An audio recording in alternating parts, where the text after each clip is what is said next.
నేను doctor Harika Surapaneni, director doctor Harika ENT care hospitals, Hyderabad. ఇప్పుడు మనం CSF రైనోరియా ఎలా నిర్ధారిస్తాం, దాని ట్రీట్మెంట్ ఎలా ఉంటుందో చూద్దాం. సో వన్స్ ఎప్పుడైతే ఈ ముక్కు నుంచి నీరు కారుతుంది అని చూస్తామో, దాన్ని ఇనీషియల్గా ఏదైతే ఫ్లూయిడ్ ముక్కు నుంచి వస్తుందో దాన్ని కలెక్ట్ చేసి దాన్ని β2 ట్రాన్స్ఫరిన్ అనే టెస్ట్ చేయాల్సి ఉంటుంది. ఆ టెస్ట్ ఇన్ కేస్ మన దగ్గర అవైలబుల్ లేదు అంటే కనుక దాని గ్లూకోజ్ కంటెంట్ కూడా మనం టెస్ట్ చేయొచ్చు. ఇన్ కేస్ గ్లూకోజ్ కంటెంట్ కూడా ఎక్కువ ఉన్నట్టుంటే కనుక అది CSF అని మనం కన్ఫర్మ్ చేయొచ్చు. అదేవిధంగా స్కాన్స్ చేయాల్సి ఉంటుంది. CT scan, MRI scan, also CT సిస్టర్నోగ్రఫీ అని ఒక టెస్ట్ ఉంటుంది.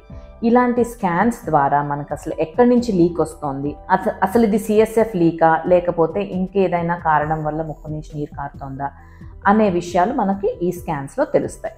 వన్స్ ఇది CSF రైనోరియా అని కన్ఫర్మ్ అయిన తర్వాత ఇన్ కేస్ చిన్న పిల్లల్లో అయితే కనుక అది మెనింగోసీల్ ఆర్ మెనింగో ఎన్కెఫలోసీల్ అని ఎప్పుడైతే మనకు తెలుస్తుందో అది ఇమీడియట్గా సర్జరీ చేసి దాన్ని సీల్ చేయాల్సిన అవసరం ఉంటుంది. లేకపోతే అది డిలే చేసినట్టయితే కనుక ఈ చిన్నపిల్లలు ఎస్పెషల్లీ ఈ ఎక్స్టర్నల్ బయట ఎన్వైర్న్మెంట్లో నుంచి ఇన్ఫెక్షన్స్ అనేవి ముక్కు ద్వారా బ్రెయిన్లోకి వెళ్ళి మెనింజైటిస్ కానీ సీజర్స్ కానీ వచ్చే అవకాశం ఉంటుంది. సో అది ఎమర్జెన్సీ కండిషన్ కింద ట్రీట్ చేసి దాన్ని సర్జరీ చేయాల్సిన అవసరం ఉంటుంది. పెద్దవాళ్ళలో ఎప్పుడైతే మనం సర్జరీలో ఇది CSF లీక్ ఏదైతే మనం చూస్తామో, సర్జరీ చేసేటప్పుడు ఇన్ కేస్ ట్రామా వల్ల ఎప్పుడైతే లీక్ చూస్తామో అప్పుడు ఇమీడియట్గా డ్యూరింగ్ సర్జరీనే అది లీక్ మనం సీల్ చేసేస్తాం అన్నమాట. కొన్ని సిచ్యువేషన్స్లో కొంతమందిలో ఇనీషియల్ స్టేజెస్లో అంటే కొన్నిసార్లు ఎప్పుడైనా బాగా వంగినప్పుడు రావటం కానివ్వండి, ఎప్పుడైనా బాగా స్ట్రెయిన్ అయినప్పుడు ఈ నీరులాగా కారటం కానీ ఎప్పుడైతే ఇలా జరుగుతుందో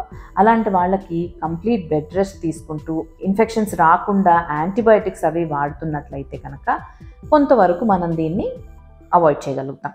అలానే ఇన్ కేస్ ఈ యాంటీబయాటిక్స్ వల్ల కూడా ఆ ఇన్ఫెక్షన్స్ తగ్గకుండా అండ్ ఈ CSF రైనోరియా ఏదైతే ఉంటుందో అది అలానే CSF లీక్ అవుతూ ఉంటే కనుక కొన్నిసార్లు సీరియల్ లంబార్ పంక్చర్స్ అనే ప్రొసీజర్ చేయాల్సి ఉంటుంది. దీంట్లో స్పైనల్ కార్డ్లో నుంచి చిన్నగా పంక్చర్ చేసి సీరియల్గా అంటే ఈరోజు కొంచెం రేపు కొంచెం అలా కొంచెం కొంచెంగా CSFని డ్రైన్ చేయాల్సి ఉంటుంది. ఇలా చేసినందువల్ల ఈ CSF ప్రెషర్ అనేది తగ్గి మనకి ఈ ముక్కులో నుంచి లీక్ అనేది తగ్గిపోయి డిఫెక్ట్ దానంతటదే సీల్ అయ్యే అవకాశం ఉంటుంది. ఇలా కూడా ఎప్పుడైతే ఇలాంటి అన్ని ప్రొసీజర్స్ చేసిన తర్వాత కూడా ఎప్పుడైతే డిఫెక్ట్ సీల్ అవ్వకుండా ఇంకా CSF లీక్ జరుగుతూ ఉంటుందో అప్పుడు మాత్రం సర్జరీకి తీసుకెళ్లాల్సిన అవసరం ఎంతైనా ఉంటుంది. ఈ సర్జరీలో ఈ డిఫెక్ట్ని మనం కనుక్కుని ఎక్కడ ఉంది కరెక్ట్గా కనుక్కుని ఆ డిఫెక్ట్ని డిఫరెంట్ లేయర్స్లో జస్ట్ 1 లేయర్లో కాకుండా 3-4 లేయర్స్లో దాన్ని సీల్ చేయాల్సిన అవసరం ఉంటుంది. ఇది సర్జరీ చేసిన తర్వాత ఎలాంటి జాగ్రత్తలు తీసుకోవాలి? ఈ సర్జరీ చేసిన తర్వాత కంప్లీట్గా బెడ్ రెస్ట్ తీసుకోవాల్సిన అవసరం ఉంటుంది.